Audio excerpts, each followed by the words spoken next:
Hello, ladies and gentlemen. In this video, um, I just want to introduce some terminology that we're going to use going forward. Okay.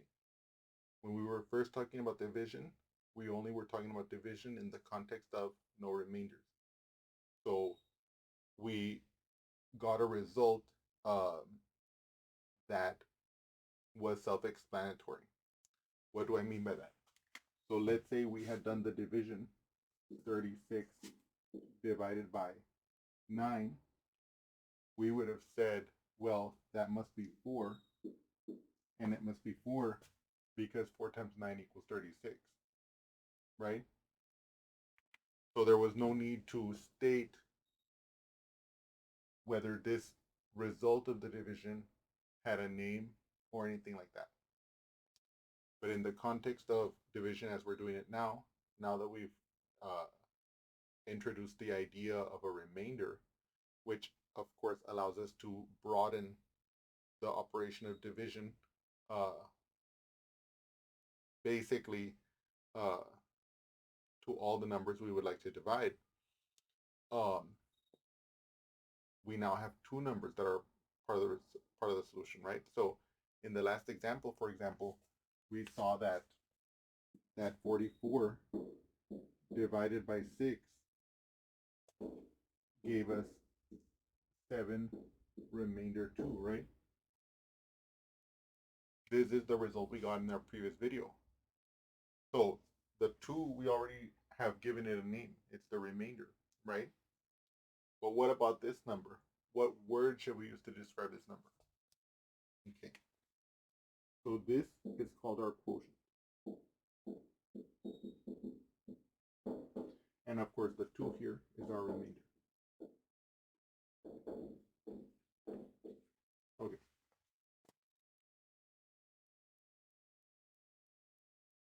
Now,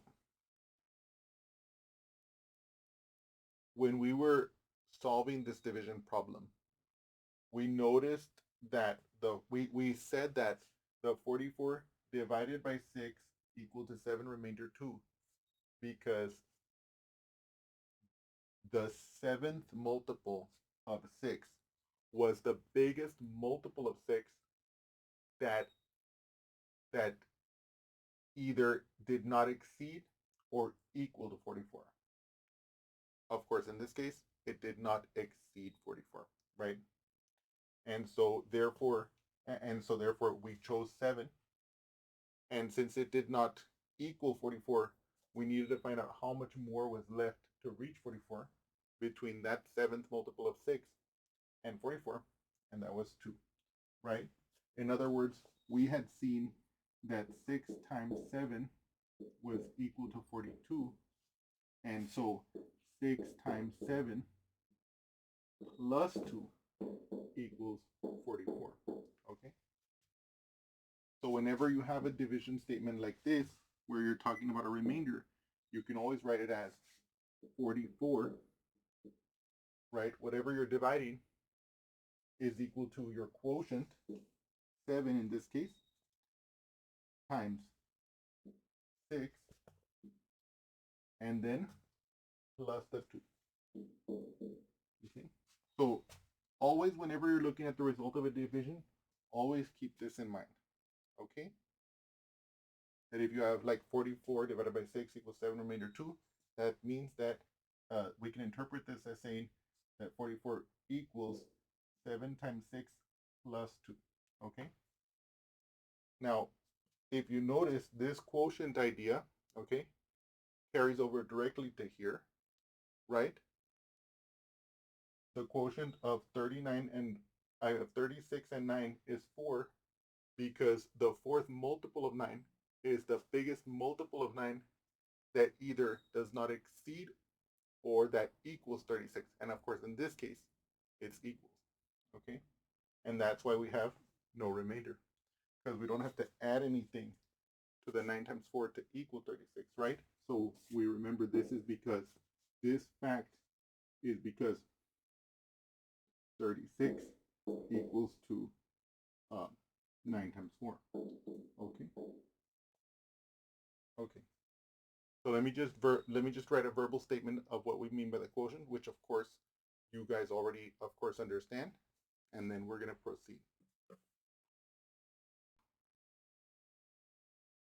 So I've written our verbal description here, and I'm going to read it to you, and we're going to read it together. Then we're going to look at it in the context of our example. Of course, we already understood it from the example, but I wanted to give a verbal description. As you guys know, one of the things that I really want to heavily emphasize is the importance of verbally describing the concepts we're talking about, because it helps us think about these concepts. Okay, the moment we can translate a thought into a verbal statement, we can begin to understand whether it's really what we want to say, if it's really what we want to think, in this case, what we want to think about the topic, etc. Right? We can refine it from there. So let's read this together. In dividing A by B, the quotient is the greatest multiple of B, which equals or which at least does not exceed A. Okay. And the remainder is the amount by which that greatest multiple of B, which does not exceed A, falls short of A. Right? Let's look at this example.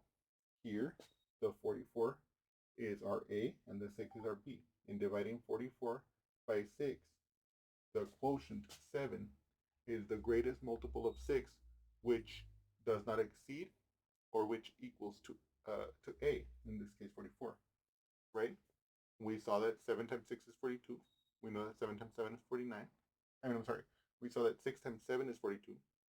6 times 8 is 48. So the next multiple of 6 goes beyond the 44, which is why we chose 7. This is the 6 times 7 is the greatest multiple of 6, which does not exceed or equal 44. So 6 times 7 is 42. And so the remainder is the amount by which that greatest multiple of B, which does not exceed A, falls short of A. So by how much does 42, the 6 times 7, fall short of 44? It falls short by 2. And that's why 2 is the remainder. I hope this terminology lesson has been helpful. And now let us proceed to more examples.